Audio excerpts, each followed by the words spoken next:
everyone, we have a special guest visiting us at the Tavern today. We have independent wrestling sensation Ted Goodz. What's going on, man? What's up, guys? How are you? Good, man. Glad to have you here, man. I appreciate you guys having me. That was a pretty impressive intro. I enjoyed it. Well, thank you. We try to keep it fun a little bit, I guess. Dude, no, it's I'm already blown away. That's awesome. So we're going to get into what's going on now, Ted, and some of the other things. But the first question we usually lead with is, most wrestlers at one point in time were wrestling fans. How did your wrestling fandom start? What were you watching growing up? Who were your guys? All that good stuff. Okay, sweet. So I can remember in like the mid 80s, my father having wrestling on casually. On like Sunday mornings, we would watch like old reruns of like Batman with the Adam West Batman from the 60s. Yeah. And like, excuse me, after Batman, which was what I was interested in, like the wrestling would come on and like it would be on and my dad would just kind of like chuckle at it. Like I wasn't really watching it, but I remember it being on. And then at that time, I was probably like first grade, 5, 6, 7 years old, and I was really into superheroes and horror. And my parents didn't let me watch horror movies because I was 7. So like I'd get like those Fangoria magazines. Dude, I had those. Yeah, and like read about the special effects. And I don't know, I just thought that was really cool and intriguing. And then after a couple of years went by, I was in first grade, and I couldn't convince any of my friends really to get into the horror or the superheroes. They were all into wrestling. So I'll never forget this kid. His name was Ricky Francis. I have not seen him since first or second grade. He like moved away in elementary school, and I wish I could see him to thank him because I was at his house one day. We were playing Contra on Nintendo. I'll never forget. And we went in the other room, and his older brother, and all his friends were going crazy in front of the TV. And the big boss man was wrestling Hulk Hogan in the big blue cage. I think it was like highlights of like maybe like a main event or Saturday night's main event. They were showing, it was like a Saturday morning wrestling, showing clips. And I just remember like it finally registered with me, and I was like watching it, and like not only was I watching it, but I was intrigued. And I think at that moment I just decided like, all right, I'm on board. Like this is cool. Like I was into it. And then like every other kid in the 80s, I started renting all the videos of the stuff I'd never seen. I think when my first WrestleMania, when I first got into wrestling, it was right on when Macho Man and the Mega Powers had split. The first like big event I watched as a kid was the where they actually split and Macho Man threw Hogan into Elizabeth or vice versa. And that's when I started watching. So like WrestleMania 5 was my first WrestleMania like I saw like in present time. Yeah. I went out, we go to the supermarket, I rented all the tapes, I watched all the older VHS, all the Coliseum videos, the magazines. I'd go with my grandparents to the flea markets and buy all the old magazines and go back in time because there's no internet, so yeah, I had to get the physical magazines and videos if you wanted to see this stuff, no YouTube. So Fest, I was a fan big time, like I said, in the 80s, probably the greatest time to honestly be introduced to wrestling. And as the 90s came around, as you guys know, like it wasn't cool to like wrestling. It almost kind of like went down. Like, no one was bragging about watching Aldo Montoya and Duke the Dumpster. And I was probably around like 11, 12, 13 years old, I'd say, when it started. I got into wrestling heavy at the age of 7. And by the time I hit like 12, 13, it started to fade off. But I also had discovered independent wrestling. And that's when like I went to my first ever wrestling show in 1990, February 2nd, 1990, Mr. Perfect versus Hulk Hogan at the Providence Civic Center. Macho Man and Dusty, Andre and Haku. I mean, all that, those first few months, I saw everybody that you could ever dream of seeing. And like I said, a few years had passed. I'd say about like by 94, I was done with the WWF stuff. But in 91 is when I went to my first indie show. And ironically, there was a lot of guys on it who started like in the first year of me going, guys like Scotty Too Hottie, Just Incredible. Those were two of like the main guys I remember who were doing like jobs on TV. And I was like, whoa, I didn't even want to be a WWF wrestler at this point. I could be a wrestler. There's wrestling 10 minutes from my house. I could go and wrestle in front of 300-400 people and be like, now this is me at 12 years old having this vision. I'm going to be like a local wrestling legend. WWF, nah, that wasn't even touchable. You know what I mean? It was just, I dreamed of one day, touching a ring or touching a wrestler at that age. And then, fast forward, here we are now. But so yeah, as far as my earliest memories, like I said, the late 80s into the 90s, diehard fan. Once I got into the middle school, high school, ECW. I was a wrestling snob. WWF, I could care less. WCW, I put that on to watch the luchadors fall on their heads, and I was ECW, brother. Like I wasn't into the NWO. I really wasn't into much of the Attitude Era. I recently started revisiting a lot of it, and like, including ECW, the wrestling's crap on all three levels. Like a lot of it. Like I love The Godfather. You watch one of his matches now. I mean, come on. Right. We need an ECW. You watch a house show with Sabu and whoever, it's like, oh my god, like we thought this was the shit 25 years ago. You watch now, it is the shits. You know what I mean? Like, so wrestling's come such a long way, just athletically and everything else, that it's a whole other ball game. And I don't know, like wrestling is definitely, not to get too far ahead of us, but wrestling is definitely in one regard safer now. I feel like with disease and injury, and not encouraging smashing each other over the head and getting concussions and blading and the whole nine. And I think that's going to lead to obviously much longer careers for people, because you think about it, dude, the wrestlers like I grew up on, let's like 88, 89, by 92, 93, they were done. They were doing indies or rehashed in WCW, but the glory years of some of these guys were only 4 or 5 years long. So it's like, how the Rockers, everybody loved the Rockers. Demolition, Demolition was around from like 87 to 91 or whatever. You know what I mean? You really think about it. Legion of Doom was in WWE. Their glory years were only a couple of years, and they came back later on. But I was talking actually my old roommate Oni Lorcan the other day. He's been with WWE for 5 years, and I'm like, dude, their greatest wrestlers weren't even there 5 years. Like, right. That's an accomplishment, and he hasn't even cracked the surface there. So it's crazy. We're in a whole different era, but yeah. Sorry to get too far ahead of ourselves. Man. I love it. Memories, late 80s wrestling, Macho Man and Hogan, Macho Man versus Warrior. Those are those couple of years, and not being involved, not knowing any of the behind the scenes stuff yet. Dude, it was just the best, it was the best. I was obsessed. There was no internet. So like I said, anything physical, magazines, newspaper clippings, videos. Dude, I still have all that stuff. Like I hardly have anything from now, but I have all this junk you see in the back. I got this all out of my parents' basement last year. Like, and I was like, wow, I can't believe you saved this. Like, I need to dust it off and put my doink mask up, Like, but so it's pretty crazy, man. But that's a great time to be a fan. Like that's the same for us. I mean, we came up in the golden era of WWF and. Real quick sidebar story, because you had to bring up the Fangoria magazines. When I was probably about the same age as you. Yeah, I'm going to be 40 in November. I'm going to be 38 in October. Right. So around like 7 years old, I begged my mom to get me a Fangoria magazine. And it was the magazine, they would release like special magazines that were just posters. Yeah. And I plastered every one of those posters in my room, Freddy Krueger, Jason Voorhees, Michael Myers, and I had nightmares. And my mom got so pissed because I was just going to sleep with all these horror icons around me. But yeah, I had to say that because you brought up the Fangoria magazines. Yeah. But how did you go from fan to actually training?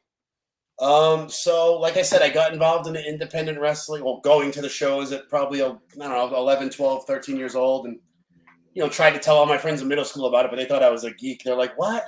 I never heard of these guys. You're going to see this wrestlers. We don't, we know Hulk Hogan. We don't know Scott Taylor and PJ Walker, So fast forward to now 16, maybe even younger, maybe like 14, 15. I'm kind of sniffing around like, oh, can I set up the ring?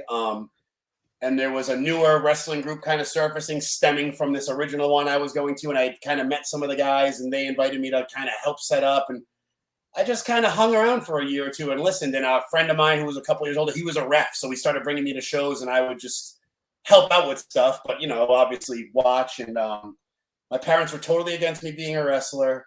Of course, so like 17, 18 years old on AOL. Find a guy somehow on a profile, you put your hobbies, whatever. He had an underground wrestling league, and they had a homemade ring. It was in a warehouse, and I went with my coworker at the time to check it out, and immediately they let us get in there and jump around and, all this stuff. And fast forward, within less than a year, one of them had come into a little money and actually purchased a legitimate ring. So they had a real ring in their warehouse, but they were maybe having some shows, but they were like underground, just like 20, 30 friends and family, not advertised. And I did a handful of those probably for a good year or so. And finally, I went back to where it all started. The promotion, they're called Top Rope Promotions now. At the time, they were like New England Wrestling. But the place I saw my first indie show at had a school and, not too far from me. And when I was 18, I went to a tryout. And the whole thing with the tryout was if you got chosen, they were going to give you tuition free, train you how to be a wrestler. So at the time I was 18, I was dying to be involved in wrestling, kind of knew a lot about the local wrestling scene. And I went with that same coworker. We went and we actually got chosen to get trained, and, we started doing shows. And this was in like 2001. So like, it was still the era of like sold shows, like those gymnasium shows with 200 people and like King Kong Bundy was the headliner. Like, yeah. That's all it took though. One ex-WWF name and there was like 1,000 people in a gym to see Greg Valentine or Jimmy Snuka, And so right off the rip, we're doing that, probably getting paid like $50, $75. We're thinking we're king shit. We're rich, we're wrestling in front of 1,000 people.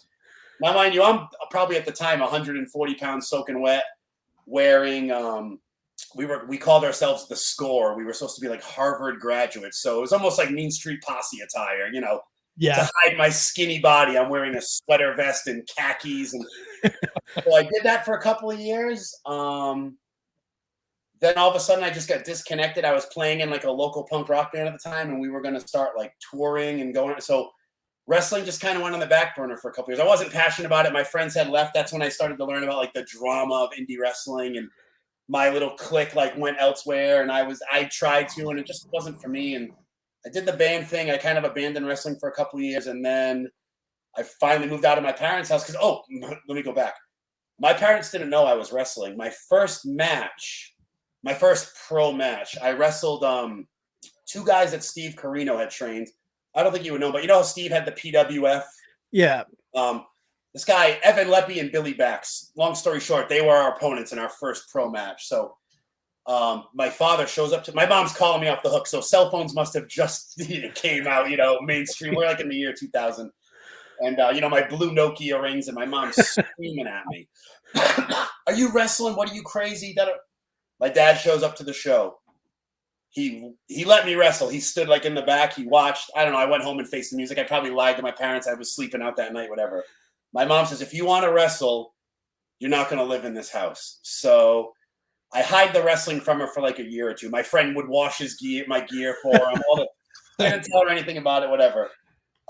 Take a couple of years off to do the band thing. Now I finally move out. I get my own apartment. I reconnect with the owner of Top Rope Promotions where I had started training. And I come back. And at the time, it was a lot of older, like the grizzled brother vets, just the big old fat guys and wearing the polyester gear from 1986. And here I am now. I probably weigh 160 pounds and I'm going fake tanning and I put oil on and I call myself the ladies' man. And I think I'm the king shit of this little promotion, so come back, do that for maybe a year. I'm having fun.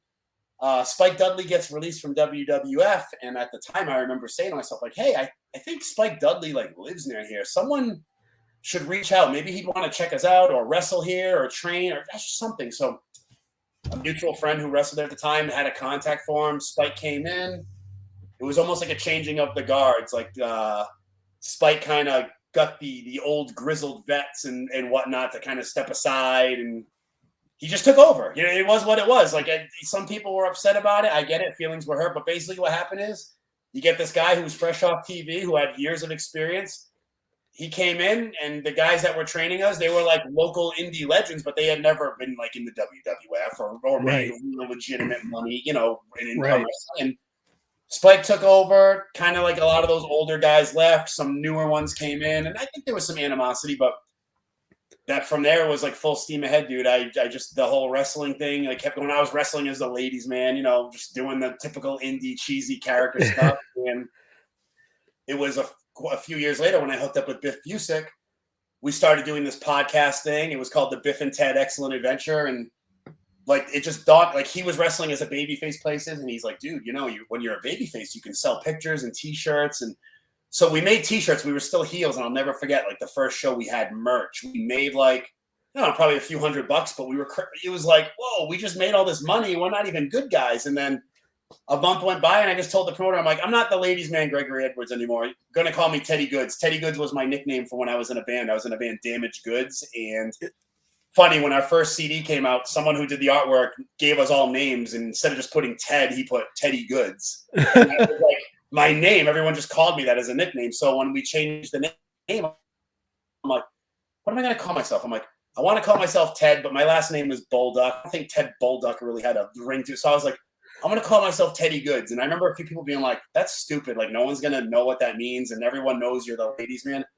Dude, Biff and I had one match in our hometown promotion. They introduced me as Teddy Goodz. I had the name Ted on my butt. There was no looking back. It was like the past character was dead and didn't even exist. No one said, oh, well, your name was this last, and we were baby faces. We started making merchandise. The podcast actually picked up a little steam, and like, it was awesome, man. And just after that, it was just full steam ahead, That's awesome, man. Like, I feel like I just jumped so far all over the place. No, dude, I love that. That was a great story. So you're the co-owner of Kojo's Toy World, located in downtown New Bedford, Mass. Yes, sir. How did you become involved in that? So, just to rewind a little bit, my cousin and I, so my grandfather always had a garage full of vintage toys. He was like a flea market guy. So growing up as kids, he always had tons of toys, like collectibles, but he had cheap stuff too, because some stuff, we couldn't touch the good stuff. And he went on into the later 80s to help my uncle open a toy store, and they called it Joe's Toy World. That was my grandfather's name, Joe. So the last few years, my cousin had been toying with the idea of like, oh man, what if we opened a toy store? It would be my dream come true, and my cousin's very successful. He's a professor at a college, cool ass job. He teaches video game design. It's like the dream scenario, and he was like talking about the toy store thing. And I said, hey man, if it ever happens. Now, we also toyed with the idea of opening our grandfather's old toy store, which was now dilapidated, need all kinds of work, but like our family owned the property kind of thing. And there was no bathroom. It needed all kinds of work. And I was like, man, I'll tell you what, if we ever did a toy store, I said, I know the exact spot. It's right next door to my friend's vintage record. Well, vintage and new. My friend has a record store called Purchase Street Records, which I helped him open. And I was his only employee for the last 5 years. And I said, listen, we'll run it just the same way as my buddy Roger runs this. We'll be right next door. It'll be perfect with the records and the toys. So my friend who was in the building, he had a clothing line, and he told me, he was like, dude, I'm going to be moving out soon. And I said, if you ever move out, I had told him earlier, I don't know, I might put a bakery in there. I might put a toy store. I know I'll put, the rent was cheap. I said, I know I'll put something in there. I'll come up with an idea. I want to open my own business. So this happens. Now I tell my cousin, hey man, all systems go. I have a spot for the toy store, the spot I've been talking about. My cousin checked it out. He was like, wow, this is awesome. So we start getting the process rolling. And of course, what are we going to call this? So we were like, we'll call it Joe's Toy World. It'll be a tribute to our grandfather, who ironically had just passed away earlier that year at like the age of 94 years old, lived an awesome long life, my grandpa Joe. But we were like, it'll be a tribute to him. It'll be a tribute to our Uncle Randy, who no longer has the store, but he's still heavily involved in the toy game. He does a lot of online stuff. So we're all excited, and we tell our uncle, and he was like kind of bummed. He's like, I don't really want you to use that name. That's my name. They're going to confuse you guys. And I'm like, what? Like, dude, I thought you'd be pumped. You know what I mean? So my cousin right off the rip was like, oh, I want to have the name Teddy Goodz in it. I think it'll, like, a lot of people just kind of know you, like, are in the area. It'll gain. I was like, nah, man, I ain't about that. I don't want my name on it. I don't want my face on it. Like, I'll tell people I co-own it, but I'm like, I just don't. And my cousin Jay, for years, his nickname, my friends just gave him the nickname Kojo for cousin Jay. Yeah. And it's just been a nickname for years. Like, it's funny too, because like his own family doesn't even know that was his nickname, but all my friends called him that. So one day I'm like, dude, I don't know how you feel about this. I'm like, what if we just call it Kojo's Toy World? It's almost like a double meaning. I'm like, it's your nickname. It's quirky. It gives us like our own brand identity. It sounds like a name of a weirdo that owns a toy store that looks like Doc from Back to the Future. And then, and I said, and two, I said, it's almost like Kojo's, like two Joes, like two of us as a tribute to our grandpa. And he was like, dude, I'm almost getting choked up talking about it. He's like, dude, I didn't want to suggest that, but he's like, it crossed my mind. And I was like, dude, that's like, let's do it, So we went forward with the name. Our buddy Rich like drew up a couple of designs for us, like just really cool stuff, and that was it, man. We were so lucky. Like we cut a funny video, like announcing we were doing the store. The Major Wrestling Podcast was nice enough to like retweet it for us, and dude, it went from like, and Beyond Wrestling retweeted it. Oni Lorcan retweeted it. So I had, you know, a few of my friends really just like put it out there, and like next thing you know, it's like 10,000 views in a day. You know what I mean? It was just like incredible that many people even watched 5 seconds of it. Blew our minds, you know. So fast forward a few months, and like, you know, we had our opening day, and like, I mean, dude, we just did awesome. Business was incredible. You know what I mean? All these people came in, supported us, spent so much. Like, I didn't know what to expect opening the store. I just thought it was going to be guys our age buying expensive Transformers, or maybe not. Maybe guys our age who just want $5 deals, you know? So, dude, it's like been the opposite of that. It's been guys our age buying collectibles, but then there's been so many children coming in, and parents are like, my kids have never even been to a toy store. Like, that's awesome. They've been to Walmart or Target and like pick something out, but you know, the aisles 3/4 empty, and right. Everybody says that's the one thing they say, like, dude, this place is so full of sealed vintage toys. Where are you getting this? You know, right. It's been a blessing, man. Since we've opened, almost every day people come in with stuff and like, we want to sell this. Like, we just buy toys and resell them, you know. And we pride ourselves on, we want to have good karma, so like we try to pay people a very fair share for stuff. You know what I mean? Like, there's other competitors out there who you come in with $100 toy, they're like, I'll give you $5. You know what I mean? Like, right.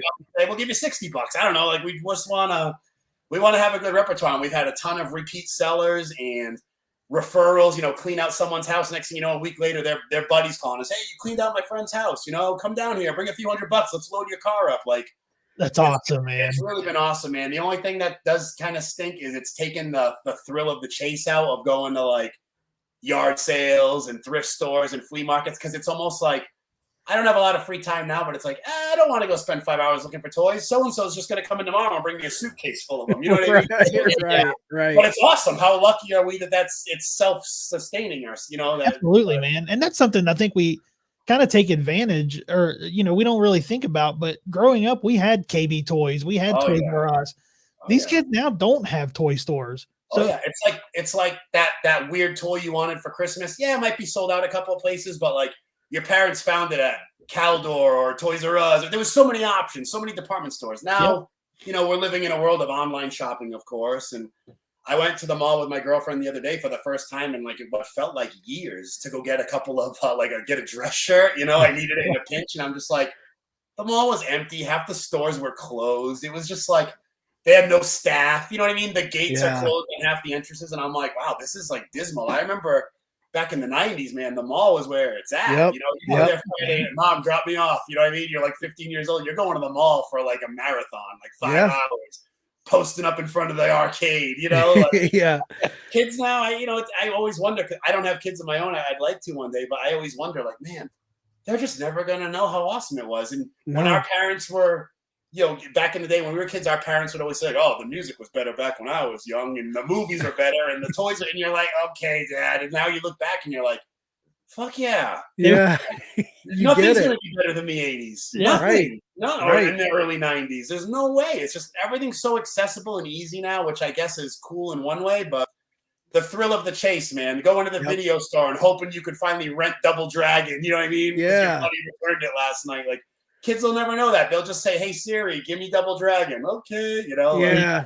You know, there was you know, with no internet, when we would go in a toy store, if I saw a new Hasbro colored card, I'd be pumped because I didn't know there was a new series coming out. I gotta say though, a lot of the children who do come in the store are pretty educated by their parents. Like, I get a lot of 10-year-olds who are like, I don't want a Roman Reigns figure. I want a Stan Hansen figure. I'm like, you know what I mean? Like, you know, they know a lot about the 80s and stuff like their parents have obviously pushed it on them or whatever, or they discovered it and they love the alternative to what's out there now. And that's awesome. You know, I know kids who are 12 years old and all they watch is TV show, like cartoons from the 80s. They don't watch whatever's, I don't even know what the hell are popular now.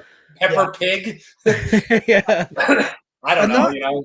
Another thing about like toys today, it's like, you know, my girlfriend has a little boy and they'll always go to Target or Walmart in the toy department. It's like, dude, they have contracts with certain companies, so they're just getting the same old shit.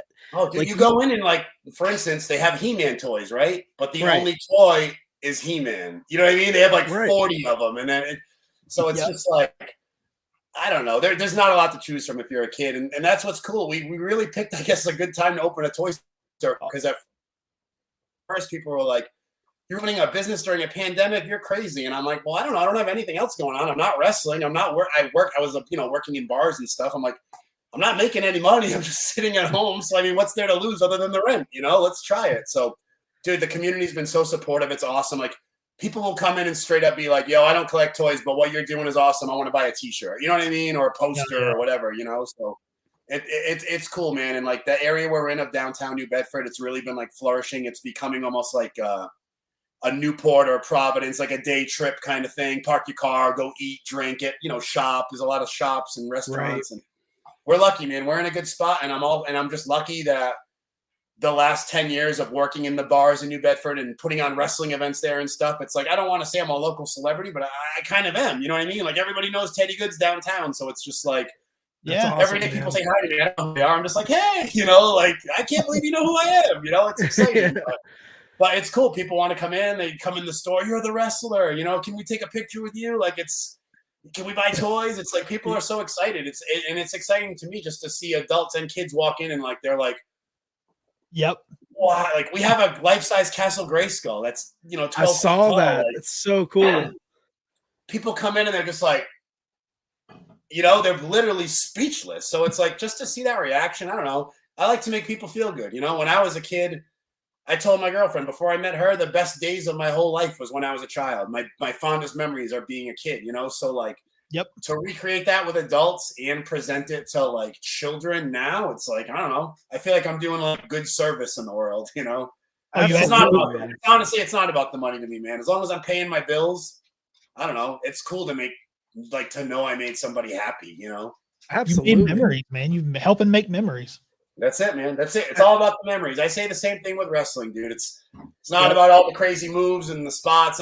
It's really about the memories. If you do something funny in your match, like I was talking to Drew Cordero today, the owner of Beyond Wrestling, and dude, I literally texted him. I just said, "Hey, man, I really want to thank you, like, for giving me the opportunity you have this last year. Like, I am so appreciative, and obviously, I'm going to be doing some stuff going forward with them, which I'm sure we'll talk about. And like, I was like, and thank you for having me be a part of your team. Like, dude, it means, like I said, when they had a show a couple weeks ago called Borscht at the Beach. It was this event on the beach in Rhode Island, an hour and a half south of Worcester, which is like their home base. And, I saw some familiar faces there, but, half the people there I've never seen in my life. And dude, when my music hit for the match, I couldn't believe like the response. I hadn't even like gotten the ring yet, and people were like cheering and like, which amped me up. And dude, I ran out and like the reaction gave me goosebumps. And I couldn't tell you the last time I've literally felt goosebumps doing anything in my life. You know what I mean? Right, and like, right.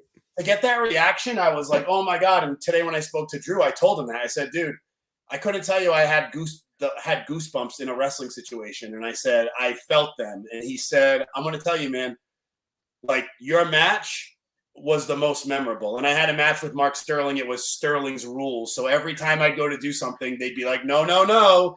You can't come off the top rope. You can't have a rope. He kept screwing me over the whole match. Yeah. But when I knew going into this match, I knew it was going to be ridiculous. But I also knew Mark Sterling's a manager in AEW.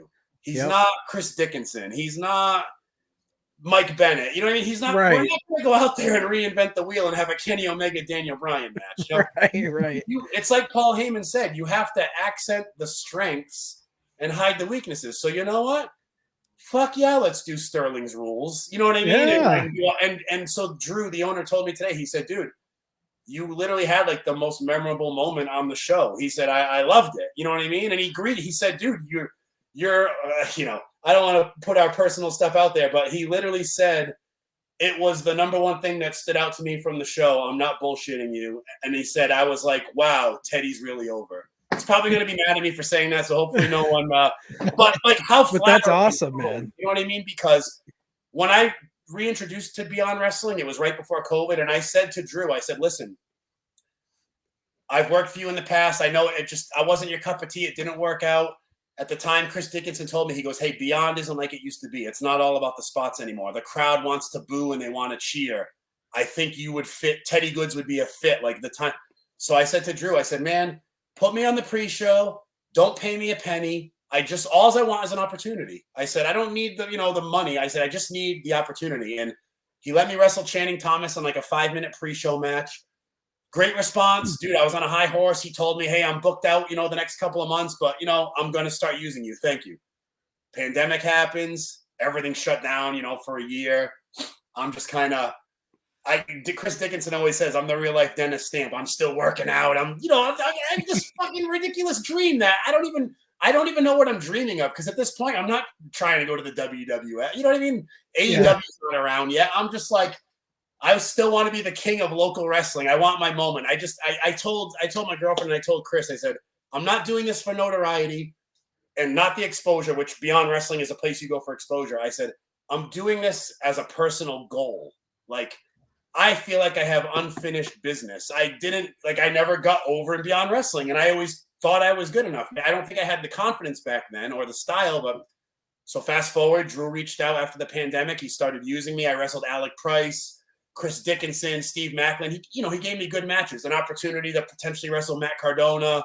Right. Obviously, that shit to bed, but never say never on that. But now, this stuff's continuing with Sterling, and I'm having a feeling it's going to obviously trickle into uncharted territory. And like, dude, I'm just so grateful because like I am getting my opportunity, and bang, all of a sudden I have a match at AEW Dark. You know what I mean? And right.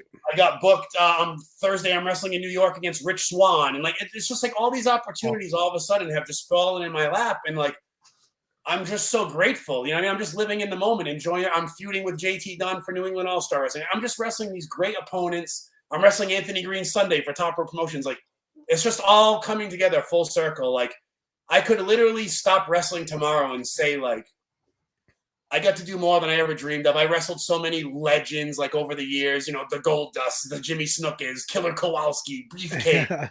Dude, I'm not bragging, but I've wrestled probably 100 ex-WWF. I fucking wrestled Luna Vachon. How many guys can say that? Hell yeah. That's awesome, dude.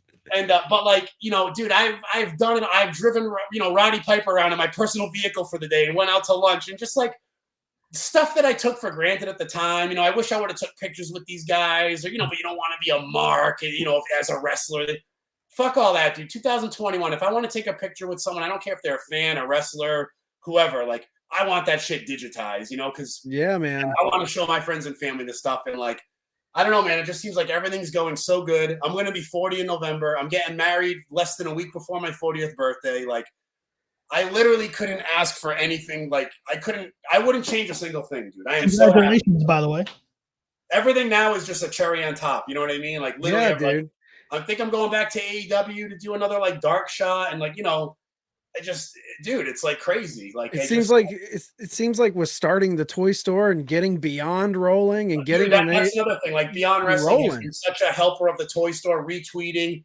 They had us set up a table at their event, which started this whole angle with Mark Sterling and his guys at Create a Pro. And like, dude, I don't know. It's just so awesome. Like, the Matt Cardona thing literally was a silly idea I pulled from the sky one day and like half jokingly said it to Drew. And then like, next thing I knew, he was like planning American Rana around Matt's availability. Like, this whole like story with Sterling, it all became like a reality. And I was just like 2 years ago, like, not to say Drew wouldn't give me the time of day, but it was pretty much like that. Like, oh yeah, maybe next time, brother. You know what I mean? Like, yeah. And now like he's making me like one of his prime players. He's like pushing me, So it's like, I can't thank him like more enough, dude. Cause like, the exposure I've gotten from Beyond Wrestling and the toy store and AEW and just everything like coming full circle. Like, I literally am living my best life. Like, I'm not the richest person in the world, but I feel like I have the most wealth. You know what I mean? Like, I wouldn't change a thing about my life. Everything is going so well. Like, it's just unbelievable, man. And going so well for so many people, like, right. Just AEW letting all these indie guys wrestle every week on Dark. Like, I know it's not a big deal I did that. Like, of course it's a big deal I get to wrestle at AEW. That, something I'll take with me forever. There was 15,000 people there. But the fact they're letting so many guys do this, like, it's just awesome because now it gives them a little more notoriety. Maybe it'll get them an extra booking, and Yeah. The whole thing with AEW, dude, the highlight to me was just seeing my friends and family reaction. They think I'm an inch away from being stone cold. Like they're just, but you know what I mean? To see the photos of me in the video, my friends are just like, everyone's talking about you. You're in the AEW. You had a match. Like they're just, so to see their reaction, it's almost like the culmination. Because, dude, I was an extra for WWE probably 40, 50 times. Like my friends joke, they call me the king of catering because I've been there. But like, dude, every time I've been there, I literally have either done nothing or been like a security guard or just, you know, something. Twice I was supposed to be in matches and got pulled out like 30 minutes before. And like, that was obviously a bummer because I'm telling my family, hey, put on 205 Live. I'm going to wrestle Leo Rush in a 2-minute match, you know? And then like, didn't have, like, I don't know. So not to badmouth those guys. Awesome that I was able to do it. But dude, going to AEW was like fucking night and day. Like, really? Like, talk about that. Talk about that experience. Just to put things in comparison, like you do WWE, you're lucky if you have a room to change in. You know what I mean? Like they probably set up some pipe and drape or you're in a janitor's closet. Like AEW, I'm sitting here and to my right is Miro and to my left is Christian. Like, you know what I mean? Like I even went up to Christopher Daniels and I was like, hey, I'm an extra. I'm booked for a match. Where do I change? He's like, brother, you change with the boys. Like, you know what I mean? It was just so different. Everyone was so friendly. Like at WWE, people won't even make eye contact with you. You'll be in a hallway with 6 inches between you and they're just like, it's like, dude, I'm not going to shake your hand. Just a nod will do. You know what I mean? Like when you acknowledge a human walking down the sidewalk. Like, like, I get it, man. You know, I don't want to say those guys are brainwashed, but they're programmed to act and do shit a certain way. And dude, like, I had a WWE tryout in 2015 and like, dude, I just can't even. I was so bummed, like when, you know, things didn't go my way and everything. But like looking back, dude, everything happens for a reason. Like I probably wouldn't be getting married if I got signed and moved away. You know what I mean? Like, I don't know. I'm so happy, but yeah, to compare it, dude, it's apples and oranges. And I'm going to be honest, I don't watch modern wrestling, at least on a mainstream level. Like I've seen bits and pieces of AEW and WWE. I mean, I remember my girl and I, we put on when they had Stone Cold Day right at the beginning of pandemic with no audience. Yeah. And like the Undertaker did a promo with no audience and she loves Stone Cold. She's not a wrestling fan, but she loves Stone Cold. And she was like, I can't watch this. I feel bad. This is like terrible. You know what I mean? Like it's embarrassing. Yeah. So like I watched that and I remember tuning into like the empty Wrestlemania just to like see like, what are these guys going to do? You know? And I've just been so connected from modern wrestling for years that like, I can't believe, like, even going to AEW, like, Private Party doesn't know this. When they told me they were going to give me, like, I was kayfabe. When I found out the finish for my match with Private Party, and I knew it was the gin and juice move, I had to turn around without them looking and go on my phone and see what that was. You know what I mean? Like, right. Like, not to, dude, I mean, I feel foolish even admitting that, but, like, that's where I'm at with wrestling. You know what I mean? So, like, I get booked against these guys at Beyond Wrestling, like Rich Swann. I know who Rich Swann is. I've seen him wrestle, but, like, I'm definitely going to watch a few of his matches before this weekend to kind of get an idea of what he does, come up with ideas, you know. Right. And it's just funny. Like, that's an example of, like, me not knowing a move. Or I remember one time I wrestled Goldust and same thing. I'm going to give you whatever the fuck move it was. I don't remember. But, like, okay, so love it. Perfect. Turn around. I'm on my phone. What the fuck is that? You know what I mean? Like, that Goldust video. Like, I don't know, dude. Like, that might sound psycho to some people, but, like, that's just where I'm at in life, dude. Yeah, man. You know what I watch? I watch 80s wrestling. I watch FMW from the 90s. I'm fucking stuck in the past. I listen to Motown. You know what I mean, dude? I'm a weirdo. Like, this stuff isn't a shtick. Teddy Goodz is Teddy Goodz, dude. Like, what you see is what you get. Like, you see this goofy guy dancing around and clapping. Like, that's me, man. You know, like, just, I don't know. There's no gimmick. I think that's when I found my greatest success, when I just started being myself, you know? Yeah, man. Yeah. So what's the you started in what'd you say, 2001, 2000? Yeah, right around there. I think I started the underground wrestling when I was in high school and I graduated in 2000. So probably 99, 2000, I was technically bumping and starting to learn the ropes, you know? What's the biggest thing, like looking at the indie scene, what's the biggest thing that's changed from then till today that you see? Well, so like, you know how I mentioned like the whole safety thing? Yeah.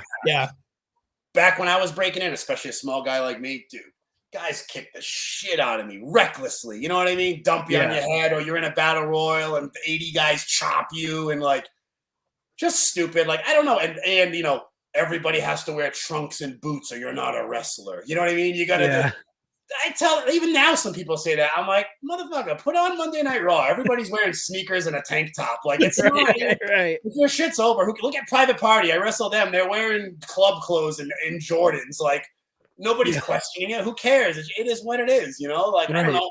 I'm fairly confident tomorrow I could start wearing like a spray painted overalls and just like dumb shit. And you know what? People will be like, hey man, Ted Goodz is a fucking lunatic.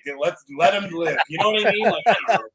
The game has changed so much as far as the traditional brother kayfabe. Like, yes, people know. You know what I tell people? Wrestling is fucking real. Trust me. I've had 2 surgeries on my shoulder, surgery on my nose. Get slammed in a ring, it fucking hurts. It hurts even more now the older I am. But when the best way to describe it is, I say it's a live action show. You go to Disney on Ice, wear fucking Power Rangers live. You know what I mean? And it's one take. You know what I mean? You go out there and now, you know, most guys have a match beginning to end with no flaws or you fucked up or anything. It's just, it's crazy. It's an art form, you know? It's really and like, I feel like the guys on the indies don't get credit where credit's due because AEW doesn't really do it nearly as much as WWE, but the camera edits, you know, you can do something and whiff by a mile, but if the camera zooms in and goes upside down and makes you nauseous like you're watching the Fresh Prince of Bel-Air video, like, you're not going to know that Roman Reigns missed the Miz by 6 inches. You've already forgotten how they're talking about this and picture, and it's a huge distraction, you know? So true. Yeah. The guys of the 80s, that's what I tell people now, though. I say, motherfucker, I'm sorry I'm swearing so much. I'm not. Oh, no, dude. Let it roll, man. I'm 40 years old. I've only sworn in front of my parents once. How crazy is that? You watch a match from the 80s, you know, Pete Doherty, Adrian Adonis, perfect example. They sell so good. Someone takes a punch and they're like, you know what I mean? They just put their necks on a spring. It's a cartoon, but like some people think that's hokey, but like now, I'm not going to say names. I watch today's hot indie. I tune in and, you know, that stuff that's on Fight TV. You know, guys in the corner, they're getting lit up and they're not even moving their head. It's like, dude, I get it. Half the crowd now, they eat edibles. They're in a fucking another wavelength, whatever. But like, I'm watching this not as a wrestler, but as a fan, and I'm like, this shit sucks. Like, these guys that people are going nuts over on the internet, dude. Maybe I'm not seeing it, but it ain't the wrestling that's getting them over because that shit is bad. And I'm calling these guys out right now. Like, let's go. Let's have a match because. I don't know who trained you guys or what, but somebody punches you in the face, at least do something. Don't just be like, oh yeah, take my hand, whip me to the corner. Like, 100%, man. The internet's not exposing the business. These guys are exposing themselves. Like, the lack of selling. The lack of selling's crazy. You know, once you get to a point where you're so over, I get it. People don't try as hard. You know, from a mainstream level, right down, I guess, to the indies. You know, you're an indie darling. 500 people here are going to buy my shirt and go crazy. Yeah, I can just mail it in. You know, I can be lazy or I can eat an edible before the match. Like, I don't know, man. Like, you got to have some kind of, I don't know. Like, I don't, dude, listen, I hate almost every match I've ever had. If I watch it back, I always find stuff. Oh my God, I did that. Oh, I wish I would have done. I'm like, everybody's their own worst critic. You'll go back and watch your show and be like, Ted talked too much. We should have cut him off and got more questions. You know, like it's just human nature. But dude, some of this stuff I watch, it's like you would think these guys are Greg Valentine wrestling in 2021. It's just like, dude, you're going in slow motion. Like your strikes aren't even strikes. They're not even. They're pathetic, you know? And, right. But the crowd is fired up and they get caught up and they don't acknowledge it. But there's some shit out there that stinks, man. Like I said, I'm not going to say names, but some of these guys that are over, it blows my mind because they're not good, you know? Like they're not. And it's not because they didn't go to wrestling school. You know, you see like Alex Zane's a great wrestler and he admits he's like self-taught, you know what I mean? And he's fucking exciting to watch. But then you get some of these other guys and I'm like, I don't know who the hell taught them. Like it's after the theme song's over, the match is just out the window. You know? So and hey, an important theme song is important. You have a great theme song, man. That's half the battle, you know? Yep. Yeah. So smarten us up about Wing Mansion.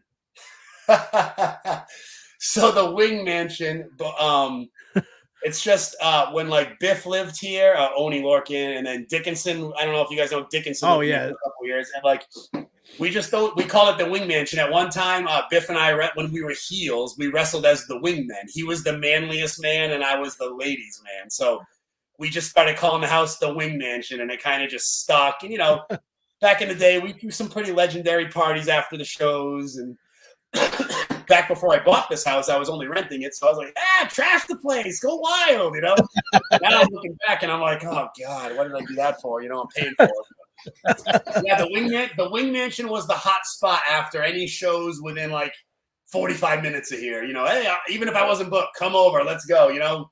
Squeeze 75 people in here and let's just go wild. So that's awesome, man. Yeah, it was cool, man. I love it. And dude, wrestling is cool, but the friendships you make over the years and the memories, I'm not going to name names, but there's guys who have been, world champions who have come here and partied up and just gotten wild, and it's just fun stuff, man, crazy stuff. Like, those are the stories that like make the whole trip worth it. Those memories of those times.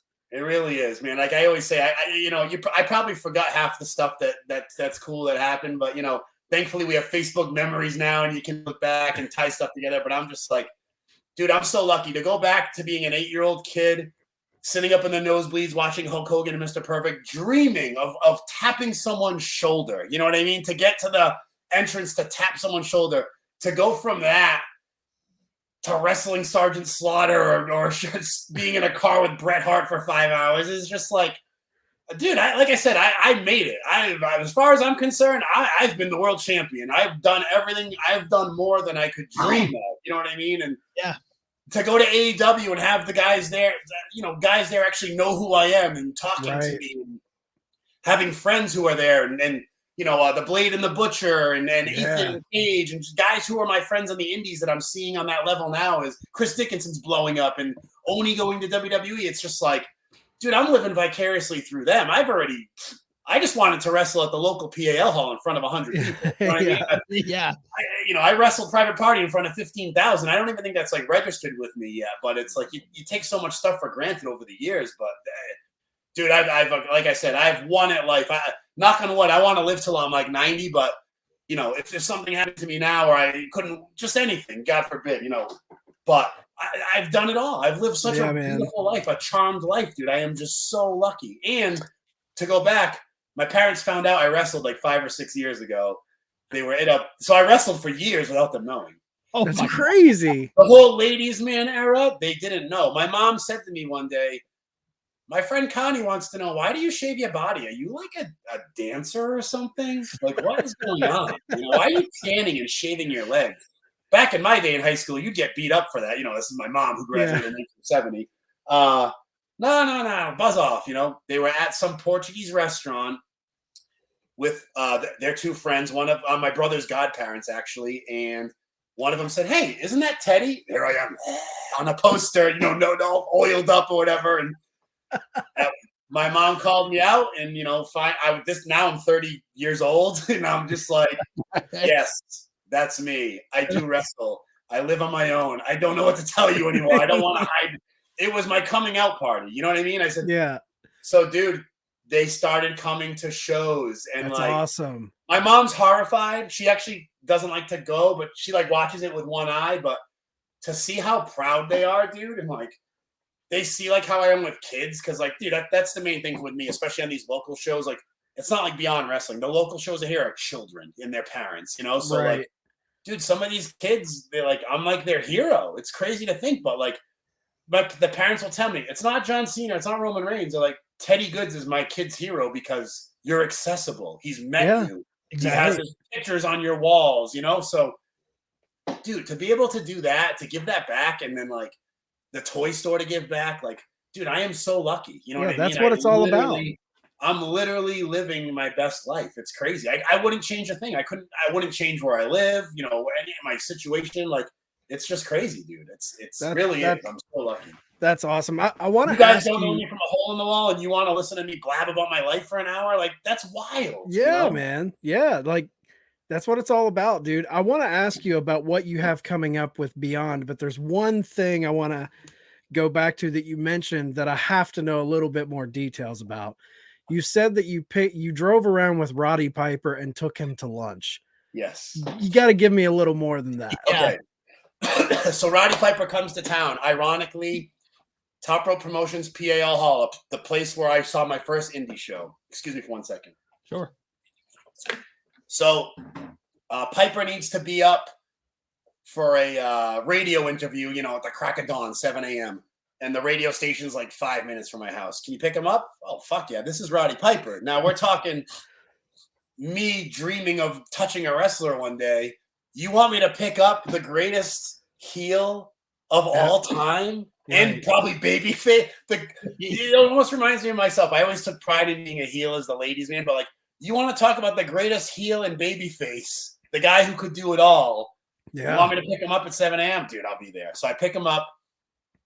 We do, driving from the hotel to the radio thing, does the radio thing. He's like, hey, who's my son? His son, Colt, was with him. Who's my son wrestling tonight? So I tell him, this local guy, Ryan Waters, who actually runs the Top Rope Training School. He took it over from Spike Dudley. And he's like, oh, I really want to meet him. I'm like, okay. He goes, so let's get lunch. I'm like, all right. He's like, call him right now. Okay. Hey, Ryan, Roddy Piper wants to go out to lunch. What are you doing? I'm leaving work. That's what I'm doing. So we took our Roddy. First of all, we stopped. Now he didn't get a penny for this or anything. He stopped at the local Boys and Girls Club, spoke for like 1,500 kids or something, just crazy, like 1,000. What? These kids are going wild, bouncing off the wall. Roddy Piper takes a foot in the gymnasium. It's like they shut right up and sat down. It was surreal. So he stops there to like meet these kids, do his whole shtick about, being a good person and everything. The crowd's mesmerized, does the pictures. All right, boom, let's get some food. Go to get food. Roddy Piper pays the whole bill, which is super cool because most famous wrestlers are deadbeats and try to milk the mark for money. You know what I mean? Right. Or the sponsor or whoever. Like, I can only count on one hand how many guys have ever offered to pay for stuff for me or have, Scotty Too Hotty comes to mind. Awesome dude. Tito Santana, Godfather, Ron Simmons, and who the heck are we just talking? Oh, and Roddy Piper. You know what I mean? So Roddy Piper does the lunch. Now we've spent the whole day at this point. Wants to go to the show. He wanted to meet his son's opponent, talk to him. Now this is all happening less than a week after Roddy had major shoulder surgery. So I'm sure he's on medication, probably not in the best of spirits. And dude, he did all his signings. He went to the show, did like a 3-hour meet and greet, not just a $50 money grab, sign and get out. He talked to, it took 3 hours because he talked to everyone, Yeah. He listened to these people's life stories, dude. It was crazy. I'm like, maybe he was medicated and out to lunch. He was like, oh, yeah. But he did it. So props to him. And then he appeared on the show and did his whole Piper's pitch stick and managed his son in a match. Now, this guy's been up since 6 a.m. He flew in on like a red eye or whatever, got in at like 2 a.m. So he's on no sleep, heavy medication, just had surgery. Dude, the show's done. He's given promo pointers. He does a promo with Anthony Green. I got to send you guys out of this world, like back and forth for like 15 minutes. Then he goes next door with the boys to the bar for the after party till 2 a.m. Sits with my girlfriend at the time's mother, who is not really a wrestling fan at this point, but in the 80s was, so she is totally starstruck. And Roddy Piper spends the whole night, entertaining everyone else and her, and leaves at 3 a.m., goes to his hotel and flies out the next day. But like, you want to talk about a dude who just flipped the switch and turned it on all day and night, days after surgery. It was, and I didn't take a picture with him, man. That's the one regret I have. I spent the day with Roddy Piper and didn't take a picture, but dude, that's like a memory. Like it's just crazy. Like that's amazing, man. I spent the fucking day with Hot Rod, fucking like, Piper, dude. Wow. In my little tiny, I think I was driving like a Dodge Caliber or something, like an embarrassing vehicle at the time. And like, he didn't even flinch. You know what I mean? It was like, maybe he was on good medication because I would have been annoyed at some point. You know what I mean? But dude, total class act. Like, I don't know. I'm sure other people have different encounters and different stories, but that day with Roddy Piper, it blows me away. You know what I mean? Like, I could only hope to be a person like that, you know? It was crazy. Incredible. The way he gave himself to the wrestlers and the fans that day, and the accessibility, and like, dude, it was crazy. That's amazing. So what do you have coming up with Beyond Wrestling? So Beyond Wrestling, here's the big announcement. Dun, dun, dun, dun. Drew told me to mention this today. So Drew, don't be mad for reading the text messages out, and I hope I don't have heat on anyone. He wanted me to put over, so Uncharted Territories coming up. It's 13 or 15 weeks. It runs from October 3rd, I believe, until like 2 days before Christmas, every Thursday at the White Eagle in Worcester. And they're actually offering a season pass for $150. So you go to 15 shows for $10. And I know people are like, $150, but dude, even if you miss half of them, yeah, that's a deal. Shows for that's less than $20 a show. Like, you know, do the Scott Steiner math, you know, like, yeah. But, you know, I know you guys are aware, but, you know, some people I've been introducing to Beyond, you know, who didn't really know about it, you know, friends and family till I started wrestling there. But this is where half of AEW, you know, and NXT got their feet wet, you know, top Dijak, indie promotion. Yeah. Orange Cassidy, Chris Statlander, best friends. I mean, almost anybody who's anybody has come through Beyond in the last few years. Oh, so, like, yeah. to have the opportunity to know I'm going to be on board with them. I don't know which episodes I'm on. You know, you can't be on all of them, obviously. It's a 2-hour TV show. But, like, I know I'm going to be involved. And, like, Drew telling me that today about, like, how popular he thought, you know, I had become, and how he appreciated, you know, the quirky Sterling's rules match, which I got to get Mark Sterling. I'm going to punch him in the face, but I got to give him props. That was his idea. I went along for the ride. You know what I mean? Right. Yeah. Right. It takes two to tango. You know what I mean? I got to sell what he's doing to put this story together. But, you know, I really think, like, you know, with the AEW opportunity and Beyond and my wedding coming up and just turning 40, like, I think these next 3 years, I'm not disregarding the last 20 because I have so many memories, but I really think on an exposure level, the next 3 months, 3 months are probably going to be the biggest ever for Teddy Goodz. And with Uncharted Territory, a weekly TV show that thousands of people are watching, you know, to see who is going to be the next MJF or the it's like, it could only help me. You know what I mean? How could absolutely someone in AEW is going to be watching that show every week? Yeah. I mean, MJF said something like, "Oh, the Goodz is here." I've never met MJF in my life. MJF, and in the, like, he came up to me and introduced himself and said, "Hey," and like later on in the locker room, he like walked by and I heard him say like, "Oh shit, the Goodz are in the house tonight." Like, he just like he knew who I was. You know what I mean? And that's cool. Like, I never met him, and yeah, he was an indie guy a year or two ago, but now he's like one of the biggest heels in wrestling. Like, AEW is the hottest thing going. Like. Yep. WWE might be worth more financially, might have more assets, but what's everyone talking about right now? AEW. No matter what you like or don't like. I have people who come to the toy store and tell me, I don't watch AEW, I'm a loyal fan. Or I watch both, I love wrestling, or I just watch AEW.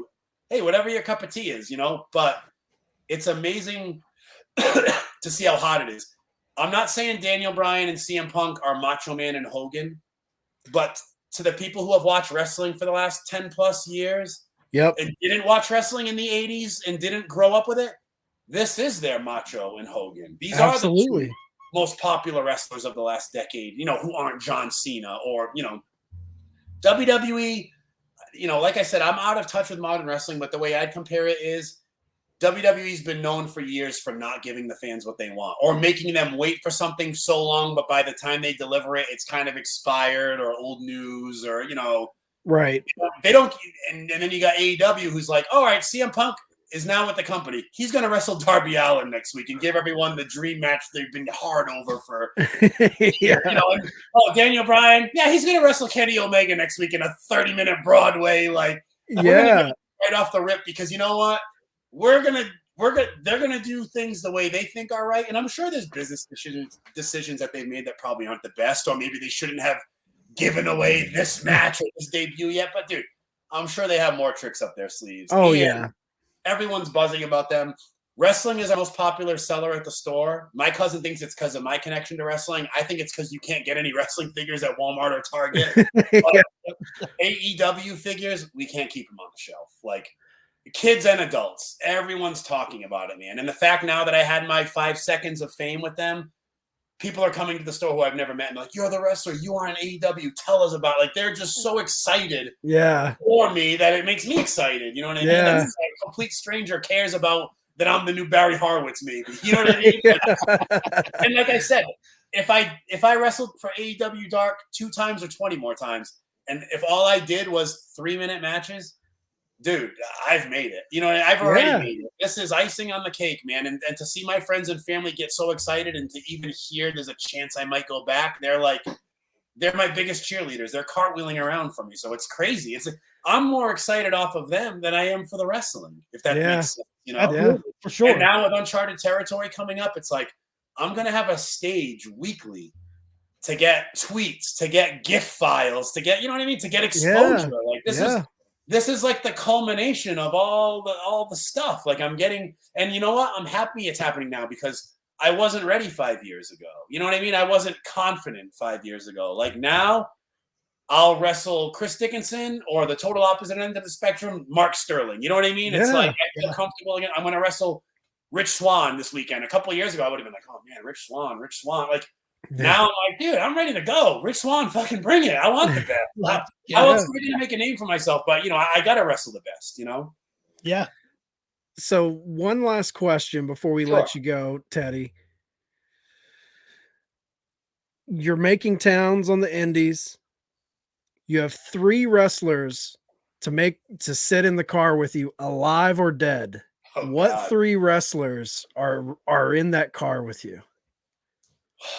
I don't know why these names came to my head instantly, without a doubt. They're all dead because I've been on car rides with all the ones that are alive. So, and half those guys always fucking fall asleep on me, and I'm driving. So.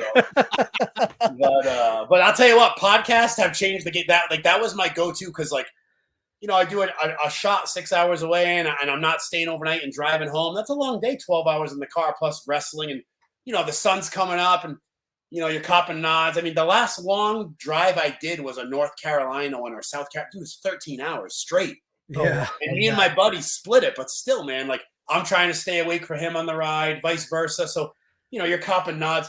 Dude, the podcasts really help keep me awake, man. I don't know what it is, but just the conversation is so much different than music. But all right, the 3 people that came to my head instantly. Number 1, Rick Rude. Awesome. In the car. All right, Rick Rude. Rick Rude's in the back seat. He's in the back seat with Road Warrior Hawk. Nice. And shotgun has to be Macho Man Randy Savage. Oh man, I already rode with Piper. I've been in a car with Ric Flair. So those 2, you know, that would be like a Mount Rushmore of like this photo of them with like the cases of beer. And if I could time warp, back to 1990, we'll say Macho King. Yep. Ravishing Rick Rude, fresh off his like second round with the Warrior at SummerSlam and Mania, and Road Warrior Hawk just coming into WWF. Oh man, August 1990. Let's go. Yeah. Let's do it. I'm about that. Before you guys go, I got to ask you both your 3. Ooh. Nobody's ever asked us our 3. I want to know.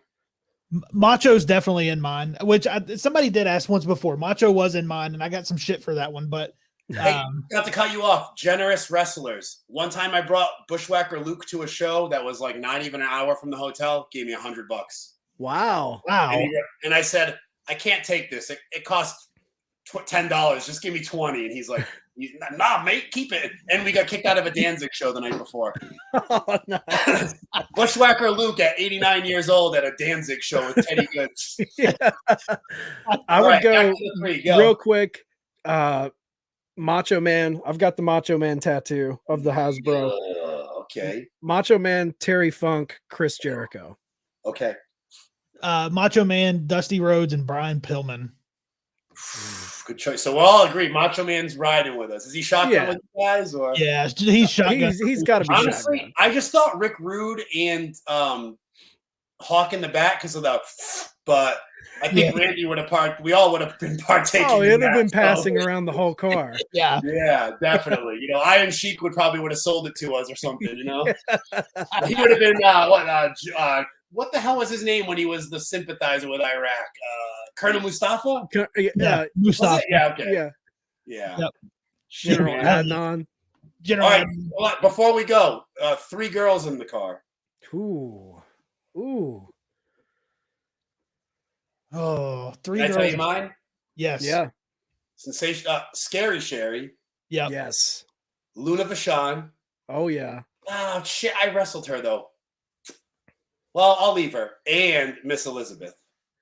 Oh yeah. She'd be like she would keep the sanity because those two would probably kill each other. You know what I mean in the car. And I've actually heard. I haven't heard much about Elizabeth, but I became pretty close to Road Warrior Animal at one point, and he had a lot of cool stories about Sherry and Luna, and he said like they were the boys, like they weren't like rats, and like you know what I mean. Like people respected them, and like they'd go to the bar, and if there was a fight, they would step right up, and like there was a lot of respect for them. So like those would be my 3, I guess I'd pick for a car ride. I would have to have Sherry in there. I love Sherry, man. Oh, She's Scary Sherry or Sherry Martel or Harlem Heat Sherry. Harlem Heat Sherry would be fun. In the leather flames. Yeah. Yeah. The patent leather flames. Yes. Yeah, man. I would probably say China. I think I'd put her in there. That's what my girl would pick. She loves China too. Yeah, I think I'd put her in there and maybe Sunny for some fun. Yeah, I was gonna say Sunny, but it's gotta be Sunny. Then you know, that's guaranteed how that ride's going. Yeah, we're talking Sunny. Body Don is Sunny. Okay, all right. Oh, you know who I was thinking of, but I don't know. Sapphire would be funny just to have around if you could squeeze her in the middle. I bet sweet. Just to make the ride uncomfortable, we stick her between Sherry and Luna in the back seat. You know? yeah. Absolutely, man. So let all of our listeners know where they can find you, the toy store, where they can find it, any events. So the toy store is Kojo's Toy World across the board on all forms of social media, YouTube, Instagram, Twitter, Facebook. I think my handle on everything is Ted Goodz. I know at least it is on Instagram and Twitter. That's probably your best way of getting a hold of me anyways and seeing what I'm doing. I'm starting to see, I feel like Facebook is more of a, at least with like pages and stuff, they're not as, I don't know, there's not as much interaction. Like I use Facebook more now for like just personal. Hey, here's a picture of my dog and my girlfriend. Right. You know, I have a Teddy Goodz page on Facebook. You can look it up and like it, but like I'm just not as on it as frequently as Instagram and Twitter. I don't have Snapchat. I probably never will again. I had it for like a minute. I felt like it was just basically like Instagram. So yeah, I'm on my phone enough. Yeah. So Kojo's Toy World, the Ted Goodz, and just to let you guys know, just some upcoming cool stuff. Like definitely please check out Beyond Wrestling. Like I am with those guys full force. I'm going to be doing some stuff with Big Time Wrestling. They do a lot of shows all over the country. Top Rope Promotions is another one, as I mentioned. In New England All-Star Wrestling. Sorry, I know I'm going on and on here. No, keep going. But if I missed anyone, I'm sorry. But yeah, and AEW, hey, thanks for employing me once.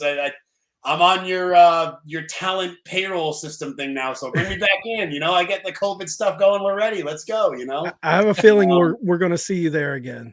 I hope so, guys. And also, Matt Cardona, haven't forgot about you. So whether it's Beyond Wrestling or in front of Kojo's Toy World, that's another, you know, I don't have much of a bucket list left, but now that this was presented to me and taken back from me, that's got to happen.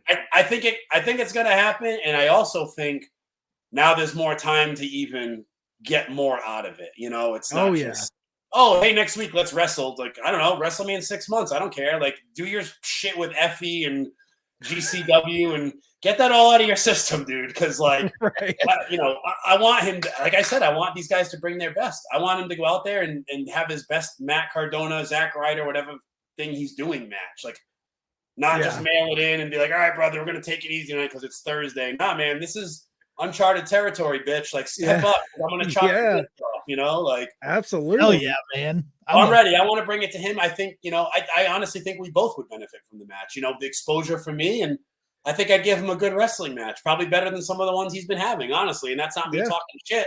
I just think I'm good at wrestling. At least the style I do as far as interacting with an audience and engaging. And like I said before with the Mark Sterling thing, moments. You're not going to remember any of the moves I do, but you might remember something I did with an audience member or just something you know what I mean? Like a moment, you know? Yep. That's what I'm going for. And I think Matt and I could definitely make some moments. And I don't know what's going on with him. He lost his internet title. He lost the GCW title. He definitely lost his fucking mind. Every day he's selling the shirt off his back, the toilet paper he wipes his ass with, the glass in his back.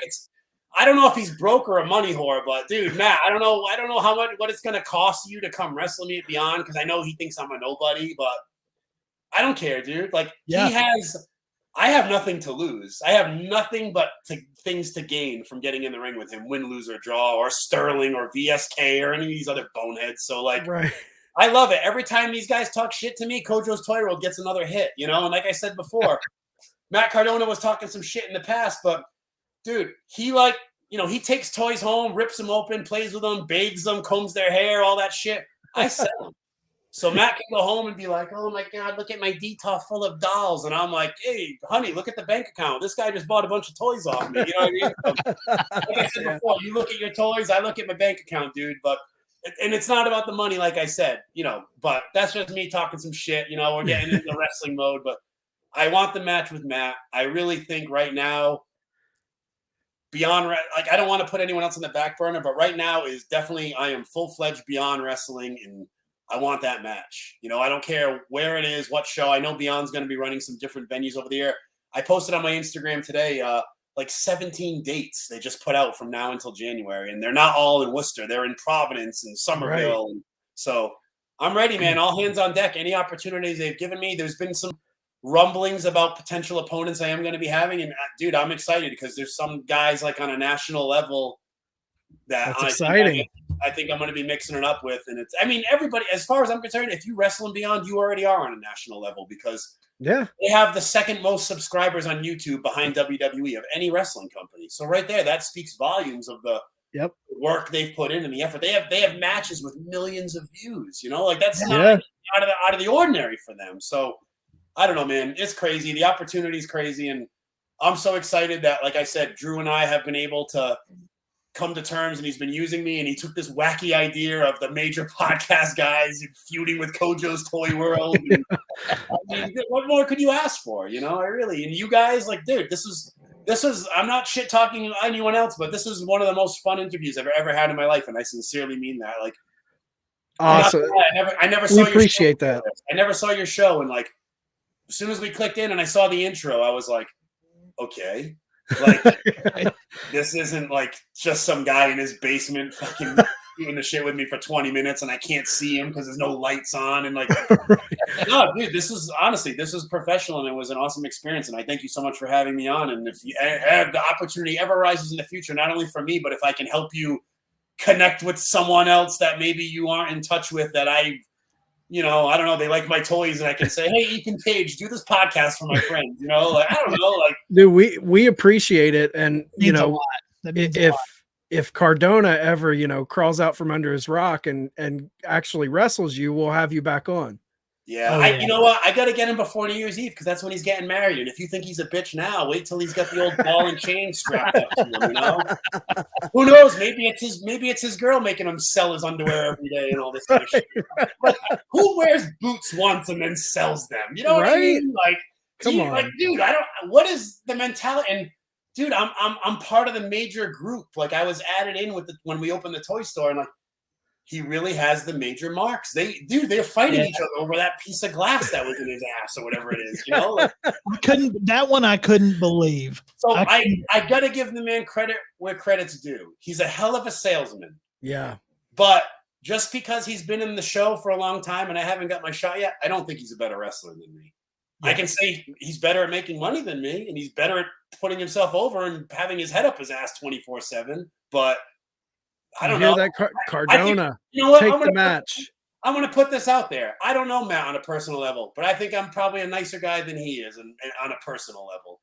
You know? Yeah. I've never told anyone to fuck off, leave me alone, or pay me for my autograph. You know, I don't know, dude. It's just I don't know. Maybe I'm talking a lot of shit right now, but I don't care. What do I got to lose? What do I have to lose? Like I said, I have nothing to lose. Yeah, build this match, man. We want this match. I am the king of local southeastern Massachusetts VFW wrestling. You can't take that away from me, Matt. You know, you had your Wrestlemania moment. Well, my mom and dad saw me win the heavyweight title in front of 300 people. You know what I mean? I don't know. My parents got to see me on AEW. You know, my parents are my biggest fans now. They think it's so cool. You know, yeah, man. I'm sorry, guys. We're over time. I keep going on it. No, dude, Oh no, dude. We had a blast. So many great stories. We look forward to having you back on. I have a feeling we're going to have you back on soon. Dude, I would love it. Hopefully we'll have some completely new shit to talk, you know, because yeah, man. Now I'm stirring. I'm ready. Stir the pot. Flowing, you know, I'm ready. Hey, man, we do a live figure show on YouTube every Thursday at 8. You have an open invite to stop by. Oh, dude, I would love that. I wish now we could like FaceTime Matt Cardona, just put him on the spot, you know. I don't have his number. He's not even my friend on Facebook. He actually talks shit because I tried adding him before all this even started. He's like, why is he adding me? He doesn't even know me. Oh God. I was trying to do him a favor. Now, you know, he won't have access to the coolest toys around. His loss. He can be a major mark and pay full price on eBay and you know, all that other shit. Whereas, you know, I'm going to get one up on Matt right now before we go. Yep. The man who sculpted the LJN toy line. I'm not going to say his name. Matt knows who he is. He was on the Toys That Made Us. He sold Matt some prototypes for an arm and a leg. He told me he came into the store. He was visiting. He ironically is from the next town over from New Bedford where the store is. He lives in New Jersey now, but he was visiting and his son told him about the store. Long story short, he came in, introduced himself, showed me crazy photos of figures that have never been posted. And this guy said, I'm not posting them because I don't want to be bothered by all these weirdos like you, Matt Cardona. And he showed me pictures at the toy fair with Randy and Elizabeth in full regalia, and he's standing there holding their figures with them. Pictures with Hogan, pictures with Vince. This guy's the real deal. Anyways, the point I'm trying to make is Matt Cardona has given this man a lot of money for some crazy prototypes. This man told me that he loved the store so much, and me and my personality, Matt, that he was going to be making some donations to Kojo's Toy World. Ooh, not just, obviously never to sell or anything like that, but things to put in the store, original things, one-of-a-kind things from the man who brought you this toy line that he wants to see in Kojo's Toy World, and just have people come in and have that experience of seeing it and knowing it's going to bring them joy, almost like a museum. So how crazy is that? Awesome. That's cool, awesome. So just so you know, it's already 1-0 Ted Goodz. Yes. Oh yeah. Yeah. 1-0. I'm going to have stuff he's never seen and he never will have, because he could sell all of his boots and all of his jock straps. He will not have enough money to buy whatever this man is going to be providing the store with, you know? And I can assure you, Matt, this is happening because the man's son actually came in a few weeks ago to see the store and told me, my dad is putting a care package together of you guys of one-of-a-kind prototype artwork. Wow. We'll leave it at that. But that's awesome. No one's seen this stuff. And you know what? When we get it, I'm not even going to post pictures of it. You're going to have to come to Kojo's and see it in person. And I'm not going to let anyone take pictures of it. There will be I'll put a black thing up and lift it. Seriously, man. Like, you know, it's just so cool that this guy came in and appreciated me in the store enough to say, I've had this stuff in my attic for 30 years. I want to bring it to you. I want you to display it here. I want you to show it off. I'm from this area, you know? So that's amazing. Wow. So awesome. Yeah, so I'm already in the lead, man. I'm sorry. Start selling your stuff. You'll never have he can sell everything he owns and be the $1 million broski. He'll never be as rich as Teddy Goodz. And I'm going to leave it at that. Hell yeah. In so many levels. 1-0. 1-0. Well, hey, I'm super pumped you stopped by. I can't wait to have you on again. Again, you have an open invite to the YouTube show also to come on and bullshit with us and whenever you want. So, yeah, man. We appreciate it. We'll have a good night, and we'll talk to you soon. You too, guys. Thank you so much.